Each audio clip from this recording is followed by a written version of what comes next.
Welcome to Startup Grind, Folke. Well, thank you for having me. Thank you. I think you and I met. It was like maybe a few years back in a Swedish shop in Hong Kong. Yeah, could have been correct. Stockholm. Yeah. And I kind of knew what you were doing, and I heard about some of the clients that you have helped to really grow big in Asia.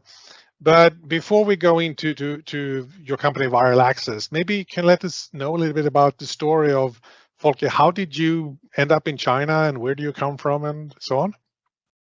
Okay, cool.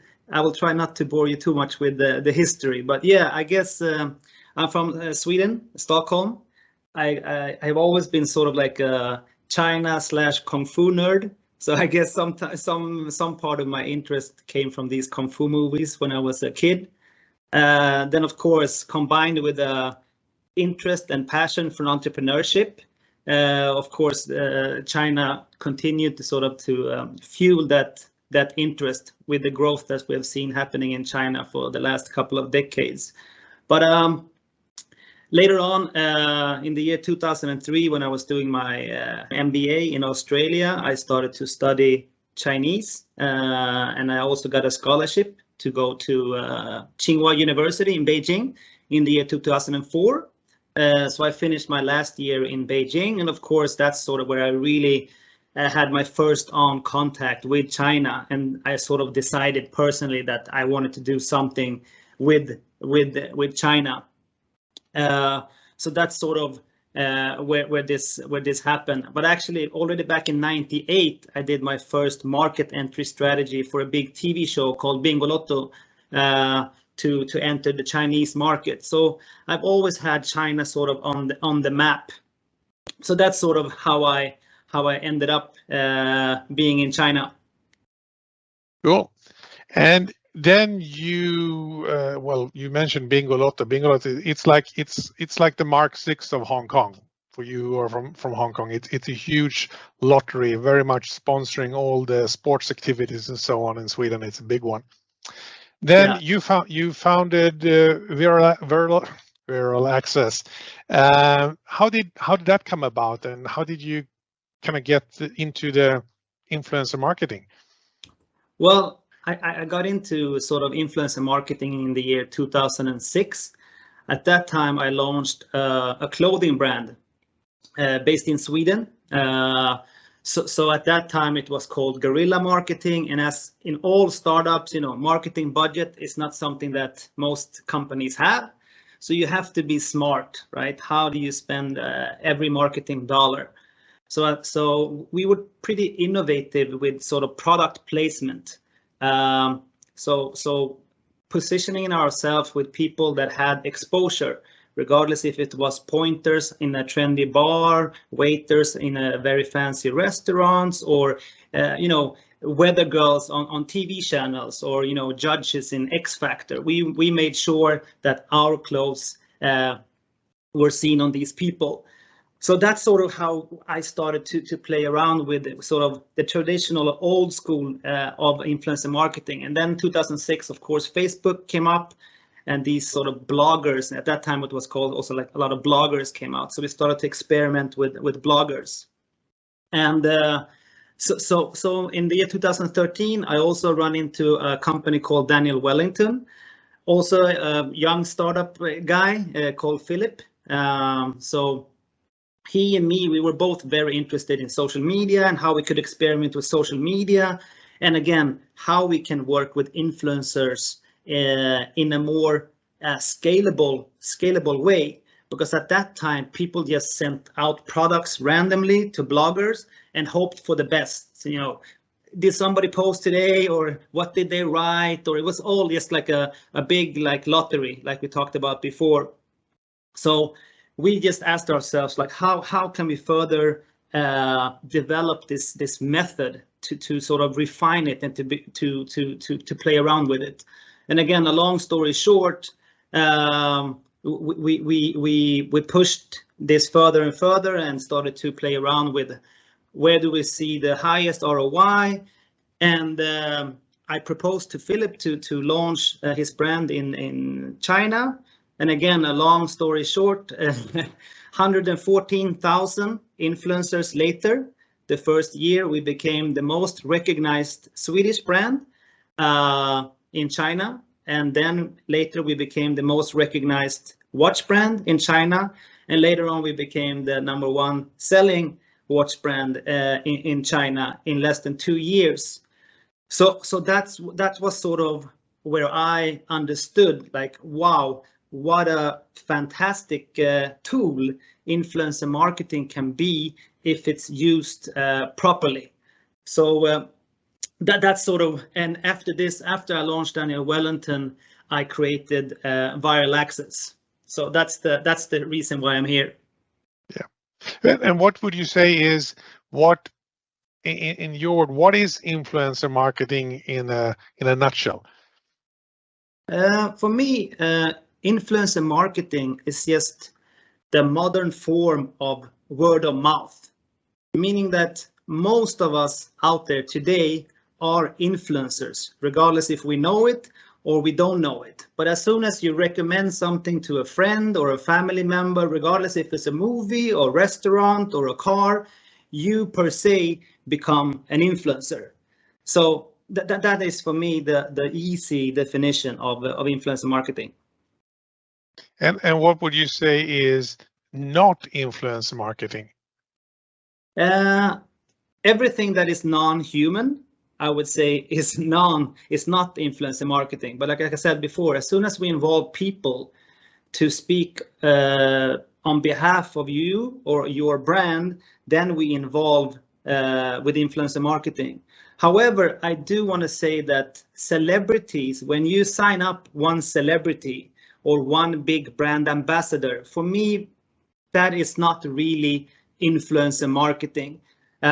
So in order to define it as influencer marketing, I think you have to work with a set of people more than just one. And what would you say? I mean, an employee of a company who makes a post about their product, is he or she an influencer, or would that be sort of your, part of your job role? Yeah, I mean, and that's a good question. I think you still per se are an influencer. As soon as you speak on behalf of somebody else, regardless really if you're getting paid or not, you still become an influencer. So, and I understand that companies are trying to employ influencers to speak on their behalf. And the problem with this, coming back to being a brand ambassador, is that you slowly start diluting your message. And that's why I also think that working properly with influencer marketing, I see it as a sort of like a top to bottom or a bottom to up approach, where it's sort of like a grassroots thing, where we have lots of people from different audiences in their specific way tailor a message to their audiences in an authentic and trustworthy way on behalf of your brand. That is what's the powerful part of influencer marketing. So they are and we're going to come back to that, but they are not direct employees. But if you speak as an employee, so if we take then, so we're in this event, we're going to look at first at the business to consumer, because I think for me personally, that's the easiest one to understand. If you have, as you mentioned, clothing, fashion, accessories, beauty products, food, bars, and so on, and restaurants. Because that is where people really can go out and say, hey, I'm here at this restaurant, you should come here as well. So from a practical perspective, how does it work to get started with influencer marketing if you have a restaurant or if you say have a travel agency? Again, I think if you see influencers as everyday people, I think it's just easier to grasp this way. So influencer marketing is about having a group of people, like I said, speaking on your behalf to their friends. So, and the better this group of people are at communicating on your behalf to this group, the better ROI you will get. So I think it's important to understand also that And we will talk a lot about this also. And I get a lot of questions also because the focus has historically been on finding the so-called the perfect influencers or the perfect talents. But it's also important to understand that each talent, they can also perform well as they can perform good. This is the good thing with influencer marketing. So when they speak on your behalf, it's not only words as it is in traditional word of mouth. Here they actually produce content for you, which is actually much better because a word disappears after they have said a recommendation.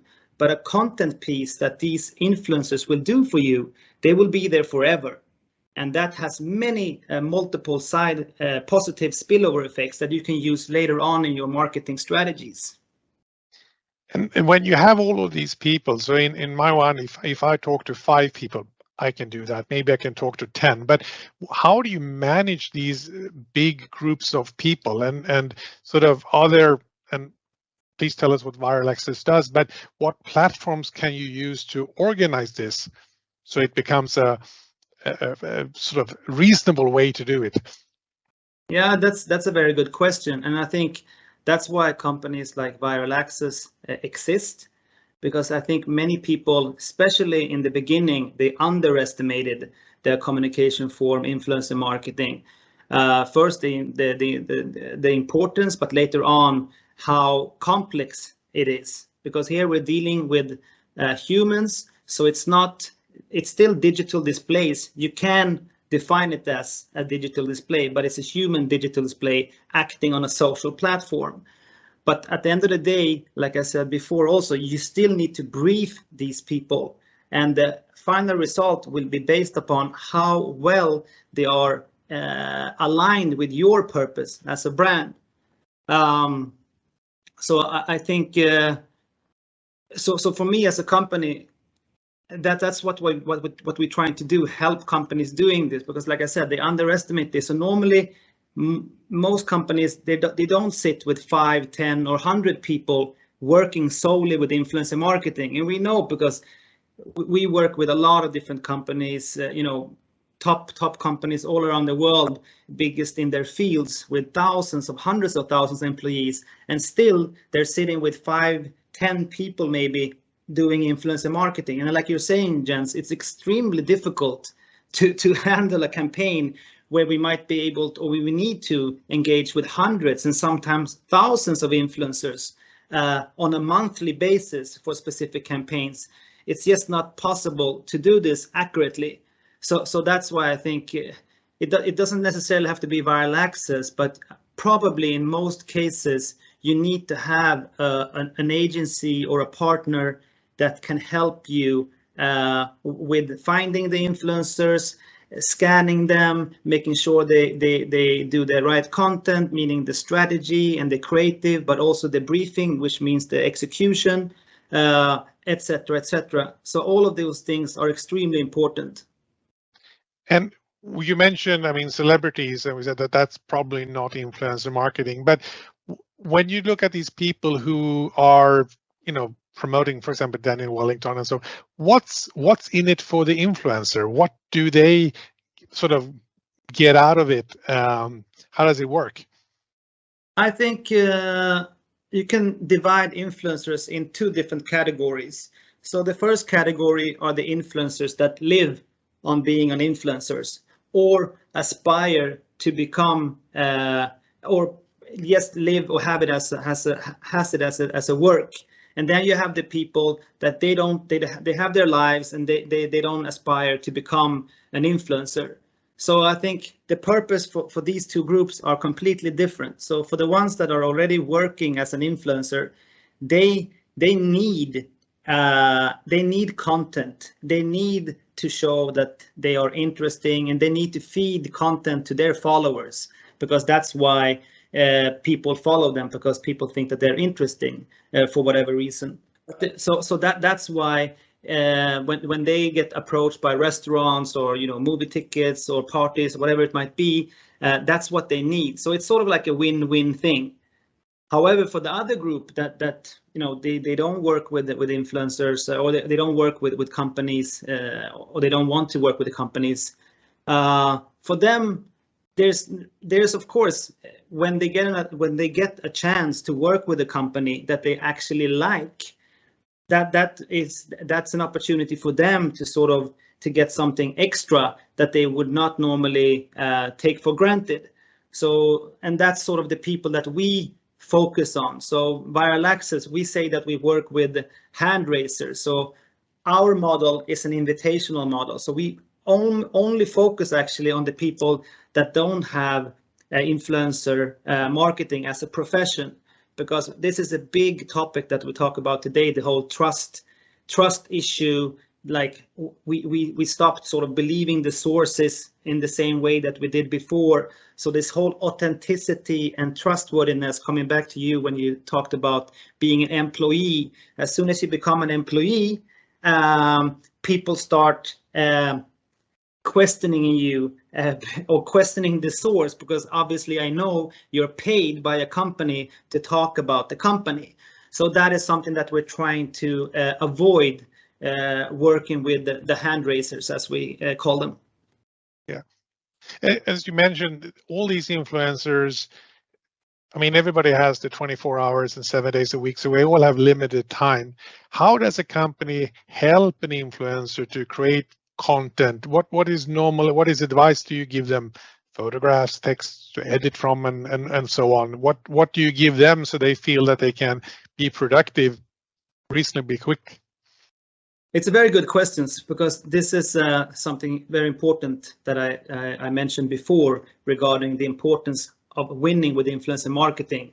The talent in one box, yes, but the other box that we need to check is the content. What is it that the influencers needs to do?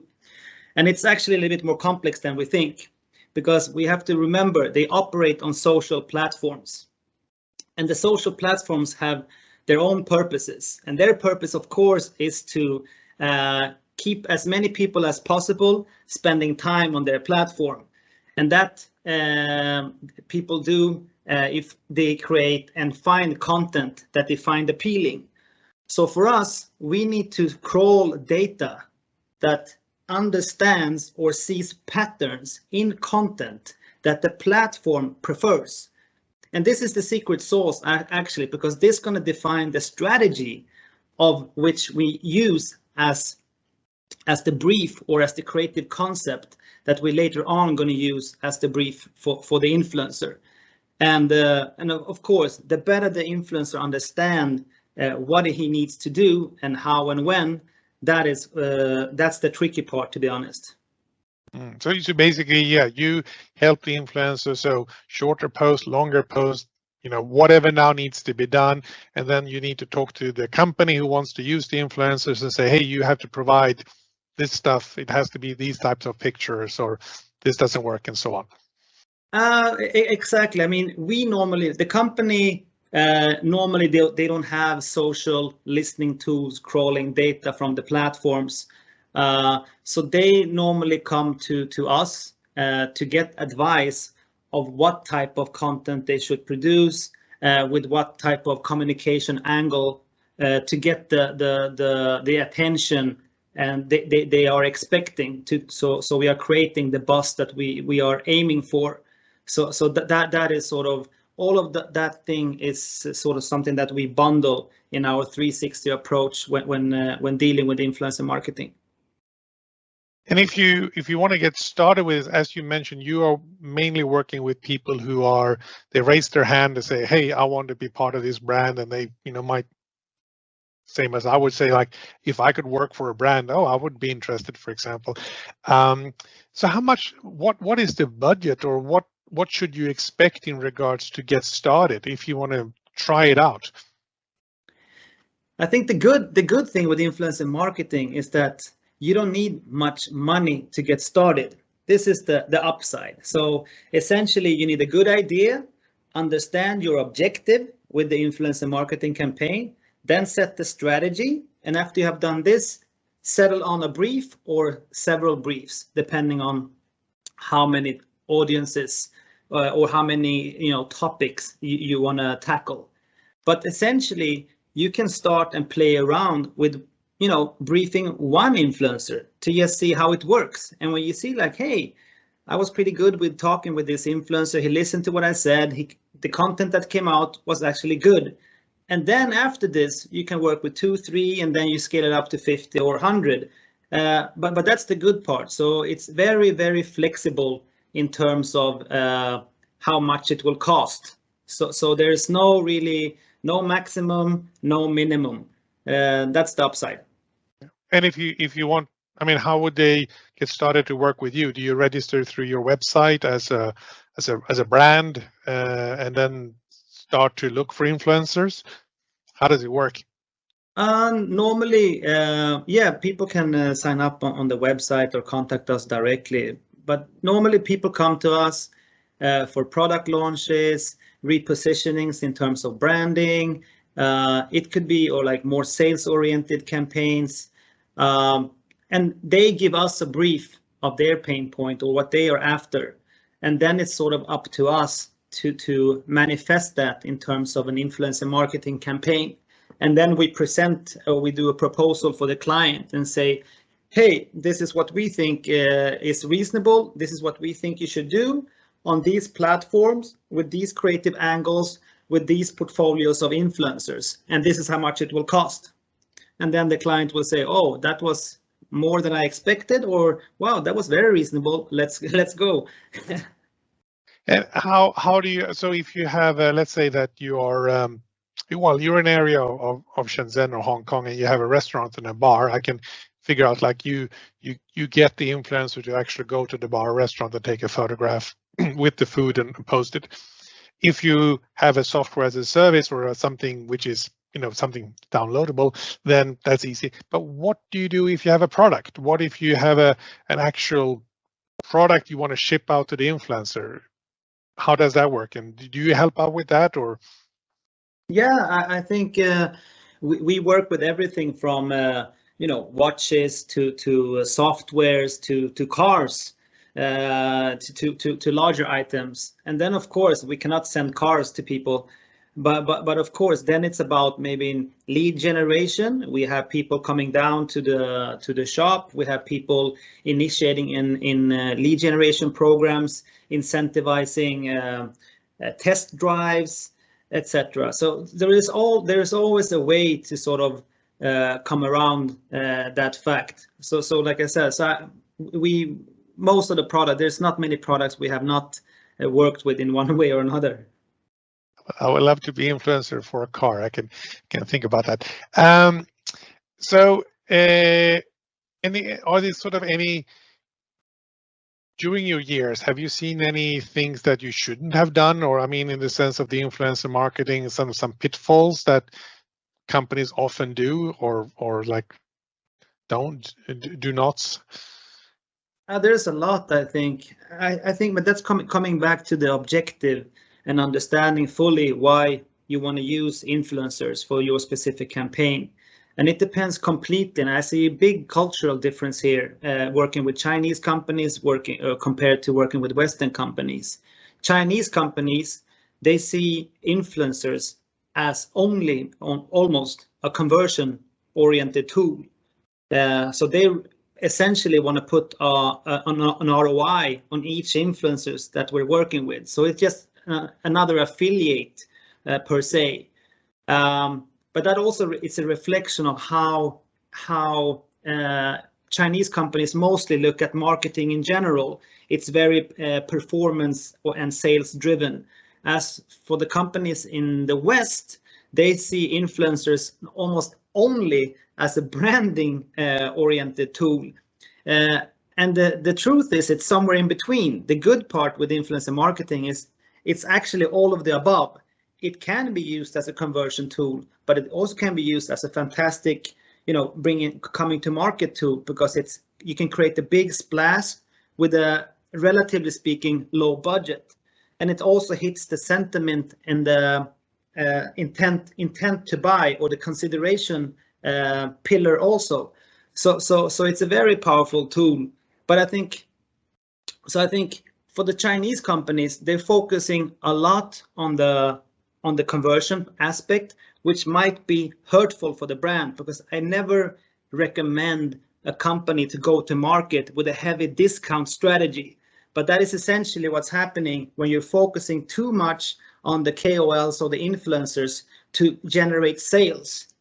So that's one thing. Secondly, I think this is very common.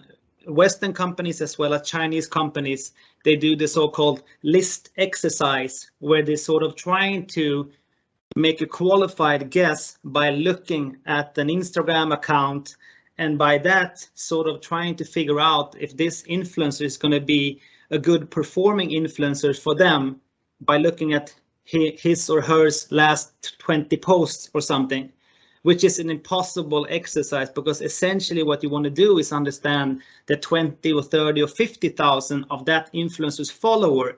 That's what you want to understand, not how the influencer looks like. So that, I think, is something that companies probably should avoid to save time and money. And when you do a campaign like this, and if it is successful, I mean, you could also end up in a problem that you cannot deliver to the. I mean, the market says we want the product, and then you're not able to scale to your own delivery of the product or so on. What is your recommendation there when it comes to how do you make sure that when you start the campaign that your own team don't end up putting boxes day and night? Yeah, no, I think coming back to what I said just now, I think understanding why and what type of campaign you are doing. Because if you're going out with a campaign with a heavy discount or buy one, get one, obviously that is going to incentivize a call to action. But if I'm talking, strictly from a branding perspective and an educational perspective, I would assume I wouldn't see a spike in sales directly after these 50 or 100 influencers have posted. So I think you just need to understand what type of campaign are we doing now? Is it a sales-driven campaign? Then we need to prepare accordingly. Or is this a branding-driven campaign? Then we need to prepare accordingly. Because if it's a branding, then you will get a lot of questions instead, and you need to be able to answer those questions. But if you're having sales, like you said, you need to prepare those boxes so you can ship out. Yeah. So if you do a product campaign, you better have maybe some e-commerce partner behind you who can actually scale up and do that for you. And if you're having all the questions coming in, you have to have, your colleagues and yourself, you have to be ready on answering all the emails or setting up the calls. Correct. Good. But also coming back, I think this is the good part with influencer marketing also, that you can A/B test. So you don't have to, if you throw out the big commercial on a TV, it's all or nothing. But in influencer marketing, you can actually start with 10 and see how the response is. And then you can escalate it to 50. And then if it goes well, then you can do 500. So then you would sort of see, and you can sort of adjust the message as you're moving forward along. So I think that is also, you don't have to just put everything and just be completely surprised by the results. So I think that is also an advantage. That is good. Yeah, you can turn the tap on or off, or sort of, yeah. And then I guess you will always learn. If you push now, it takes a week to get a result, or if you push now, the result comes tomorrow, and then you can plan according to that. Correct. So there was kind of the business to consumer influencer marketing. As I said, I think that's the one that's closest to me. Is like, okay, I can understand this. But when it looks to business to business and also business to enterprise, where I would say enterprises are like large bank, insurance companies, and so on. We see a lot of people, if we are on LinkedIn, we see people with hundreds of thousands of followers who are recruited from one company to the other. And they, of course, they are employed by the company and they talk about the brand product and so on. Where do you see that when it comes to the influencing people who are in decision-making positions at companies? Yeah, I think, most of us operate on LinkedIn, right? So I think most of us are already in the B2B influencer space. You, me, and all of us. That's how we sort of influence those decision makers, as you say. And it is a little bit difficult, because the minute I would get hired and become an employee for a media company and start talking about that media company, a big part of what is effective communication dies. Coming into this big challenge of our, the believing the source. So that is a tricky one. So I think that's why it's always important to have multiple voices, and not always the same type of people saying the same thing. I think the crucial part is having different people talking about sort of the same things, but in their authentic way.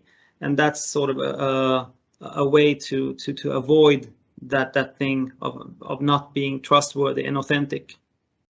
And have you seen any platforms that organize business to business influencers in some form, or is it too early for that?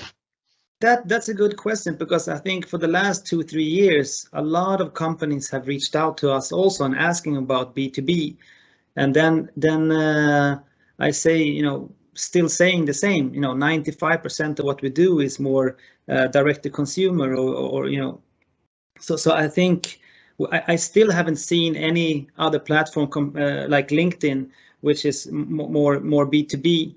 So that I will still say LinkedIn is by far the best alternative for companies to engage in this type of marketing.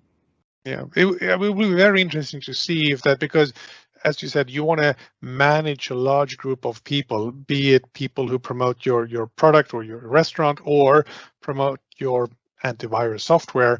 Then you still have to organize them. You have to give them content. You have to give them material, and you also want to follow up with them. And the multitude of sort of iterations of this becomes very difficult for a company to handle. Yeah, One but example. I also want one more thing. I think many companies, they neglect the opportunity that they have working with their own channels, which is Instagram, which is TikTok, which is Facebook, and whatever it might be. And we know, personal branding is probably one of the best B2B tools also.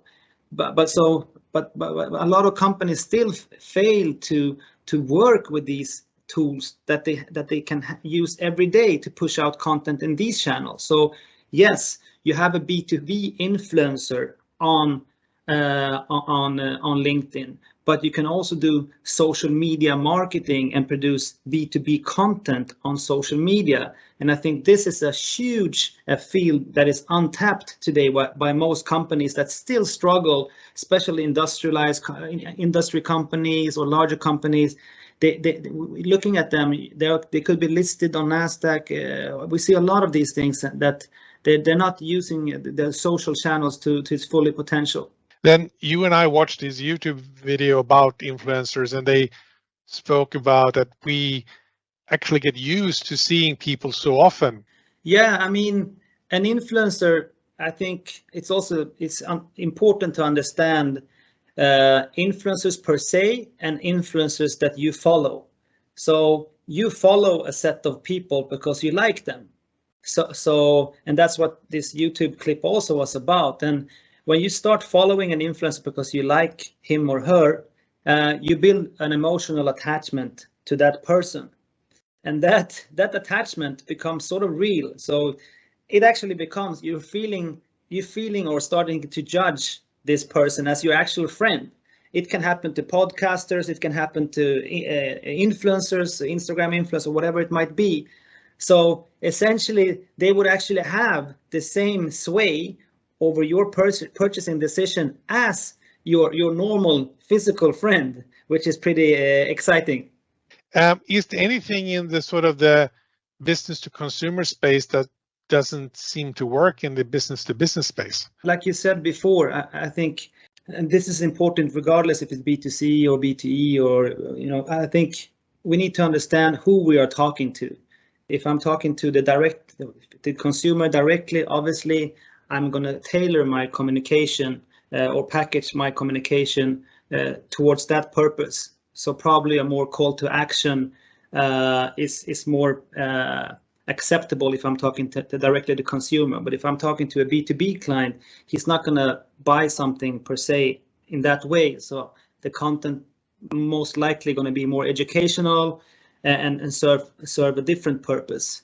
So I think essentially it's just tailor the content towards the right audience, regardless if it's like B2C or B2E. I think that's important to understand. Yeah, and you hopefully, if you sell into a larger corporation, that you have a contact there, but that person internally is going to go and ask others. And if you had any luck in having something in front of the other people that they've seen you on LinkedIn, for example, then they might be more saying, oh, okay, yeah, it's like this recognition, and then like that product is probably good or that person. How do you track influencer metrics or KPIs from the supply side? How do you know the influencer you collaborate with actually delivers? We don't. We can only we use what we call natural language processing to determine and make an assessment of every word that he has used for the last 200 posts.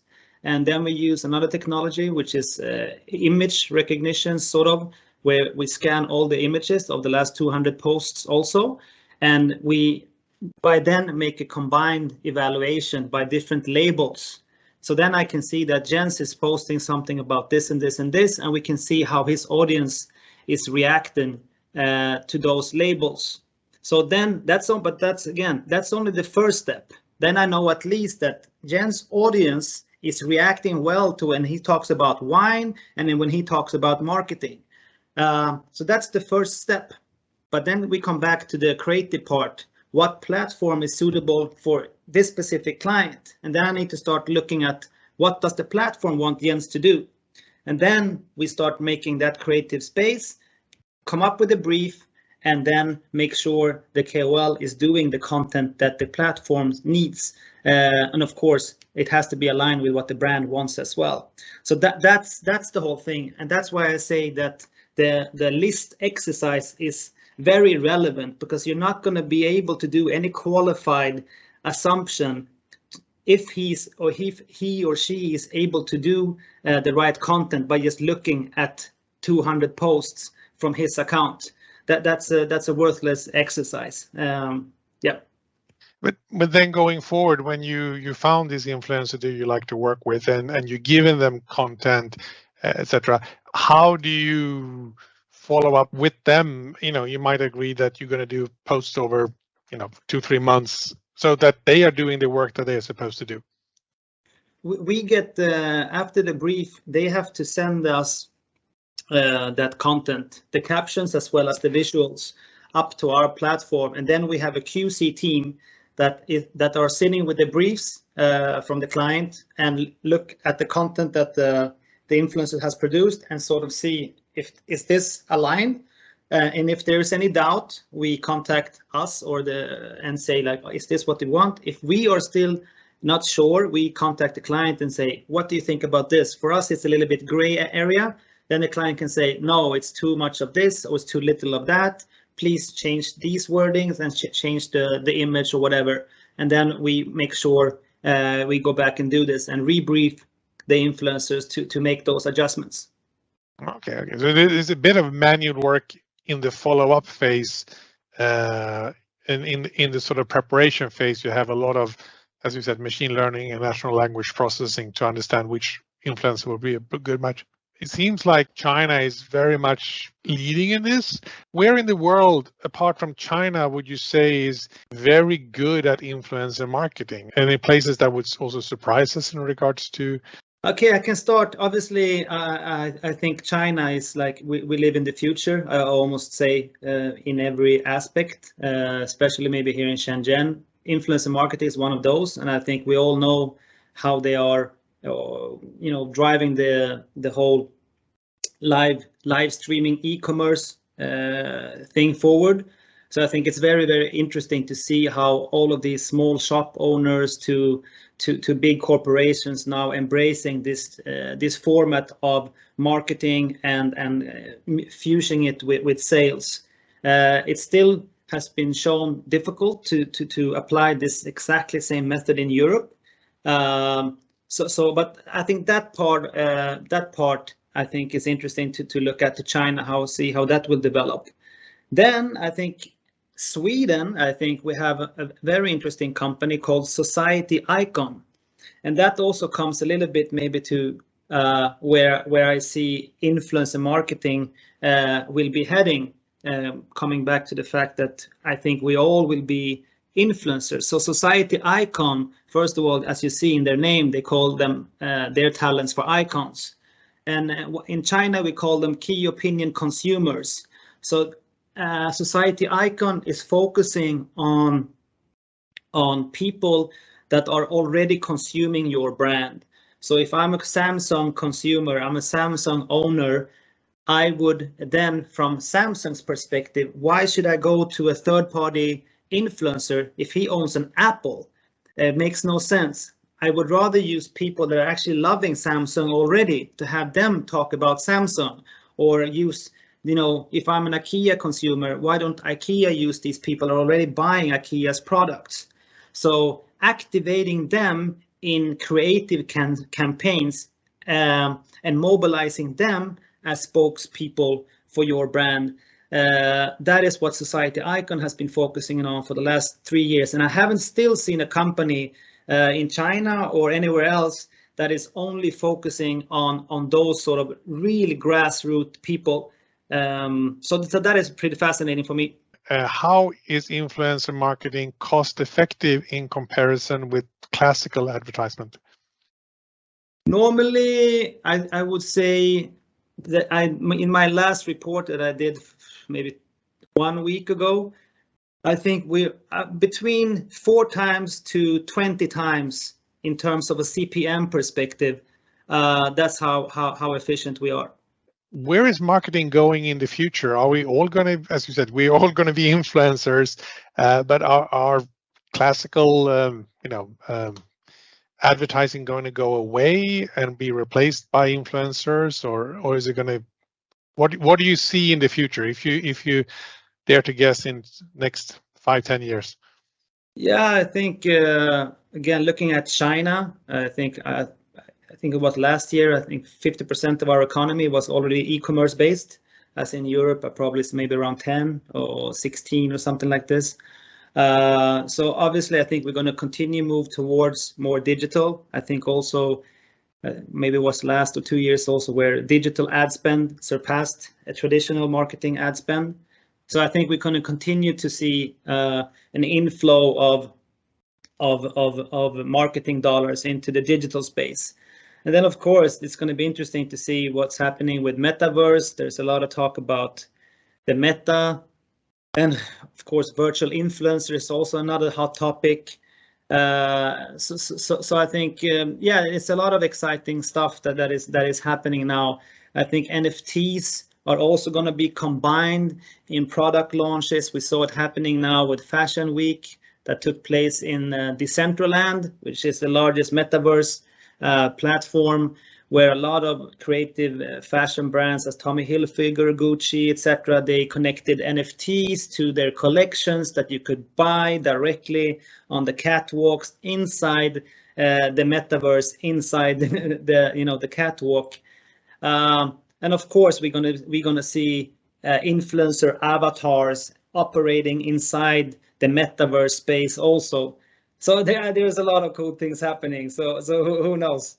I know you started in Shenzhen, but you're also active outside China. So where I mean, if you want to get started tomorrow and reach out to you, which markets are you active in as viral access?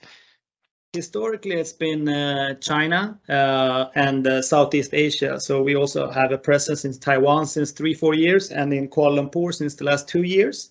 So we handle all of these markets very well. So we have around 12 million influencers in our platform, whereas 6 or 7 are in mainland China, and then the rest are outside. But now recently also there's a lot of Chinese companies that are looking for partnerships to go outbound. So now for the last 6 months, we have actually seen a huge spike in Chinese companies looking at selling in Europe and selling in the US. So we are currently also starting to do this. It's not our specialty. It hasn't been, but I think probably for us, I would I would guess that 50% of our business in a couple of years will be Chinese outbound also. What does it take to become an influencer? If you want to be part of this and put yourself on the list, sort of, what do you do? We regard everybody as influencers. So, mostly, I think you need to be our crawlers. They crawl data from people that have more than 3,000 followers. So that's sort of where we draw the line. But so if you have less than 3,000 followers, we are not collecting your, we're not looking at your data. More better said, we are not an incubator, so we are not we're not trying to sort of to make or create influencers. We invite people that we know are producing content that is relevant for a specific campaign, for a specific brand. That is what we do. There is this, this old saying, you got your 5 minutes of fame and so on. And I think this, being online and putting out content there is, you get your small slices of fame. But I really think this is interesting, how where we're going to go in the future, and also how smaller companies can use influencers. Yeah, I think the smaller companies historically they have been much better at embracing this technique.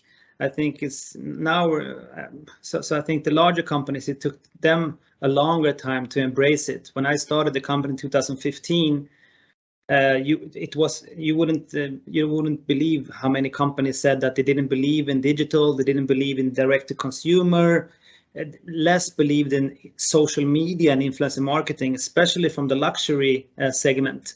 But now the luxury segment has been one of the big companies now moving into the metaverse and really experimenting with the gamifications and NFTs and all of these new tools.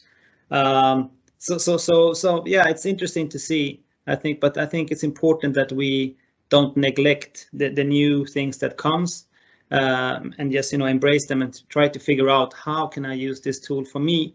Because we're not like before. People question if the internet is going away. It's not going to go away, and the same thing goes for social media. It's not going to disappear. We're going to get more and more social platforms, and content's going to be more and more important. So yeah, just figure out like how do we use it. I think that's the best advice. Folke, we have 2 minutes to go. Thank you so much for, this has been very interesting. And I hope that we're going to be able to meet up in person. We're not that far apart, I know, 30 kilometers probably. Yeah, but hope to be able to see you soon. For everybody who has signed into this event, thank you for being part of Startup Grind, and thank you for being guests of Startup Grind. And we will send out a follow-up email to everybody who was in the call.